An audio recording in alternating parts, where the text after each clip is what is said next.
ابن حجر کہتے ہیں کہ ایک شخص کو میں نے ایک مقام پہ دیکھا، وہ میرے علاقے کا تگڑا بندہ تھا، سیاںا بندہ تھا، مالدار تھا، کیا کہتے ہیں پنجابی میں ڈنڈی پٹی بڑی قائم تھی،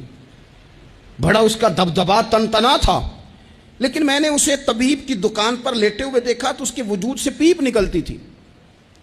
میں نے اسے کہا یار تیرے نام سے تو لوگ خوف زدہ رہتے تھے، تیرا نام لے کے تو لوگ بچوں کو ڈرایا کرتے تھے،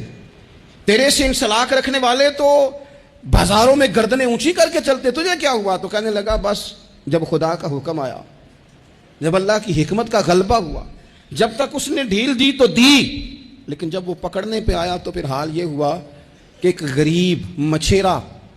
مچھلیاں پکڑنے کے لیے دریا میں سارا دن بیٹھا رہا، اسے مچھلی نہ ملی، شام کو رو ہی پڑا کہ مالک میرے تو بچوں کے پاس کھانے کو بھی کوئی شے نہیں، تو ایک مچھلی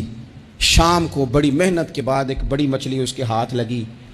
ان دنوں نہ مچھلیاں ملتی تھی نہ گوشت ملتا تھا، وہ بیچارہ ایک مچھلی لے کے جا رہا تھا اپنے گھر کی جانب، تو سامنے اسے میں آ گیا۔ جو طریقہ ہوتا ہے کدھر لے کے جا رہے ہو، کہاں سے لی ہے؟ تو کہتے اس نے کہا صاحب مجھے پتہ ہے آپ مجھ سے چھین لیں گے، لیکن میرے بچے صبح سے بھوکے ہیں، یہی میرا روزگار ہے، آج مجھے کچھ نہیں میسر آیا، میں نے اس مچھلی کو لیا ہے، مجھے تو بیچنے کو بھی کچھ نہیں ملا، پتہ نہیں مجھے پکانی کس طرح ہے، تو یہ ایک مچھلی میرے بچوں کی خوراک بنے گی، کل لوٹ لینا، پرسوں لوٹ لینا، تمہارا تو کام ہی لوٹنا ہے، چلو کچھ دن کے لیے ہاتھ روک لو۔ کہتے ہیں اس نے جب یہ کہا تو میں نے ایک تھپڑ مارا اور اس آدمی سے مچھلی چھین کر میں نے اسے پکڑ کے گھر لا رہا تھا، میں اس مچھلی نے، حالانکہ مچھلیاں کاٹا نہیں کرتی، کہنے لگا اس مچھلی نے ناخن پر میرے پورے پر تھوڑا سا کاٹا ہے،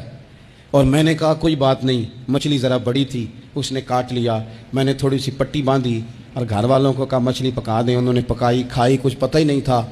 2-4 دن گزرے ہیں تو زخم آگے بڑھنے لگا ہے،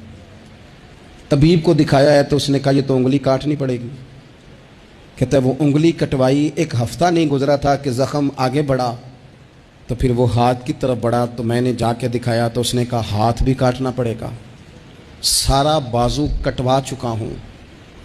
رات کو نیند نہیں آتی، ایک لقمہ پیٹ میں نہیں گزرتا، میرے بچے، میرے بھتیجے، میرے بھائی، میرے عزیز گلی گلی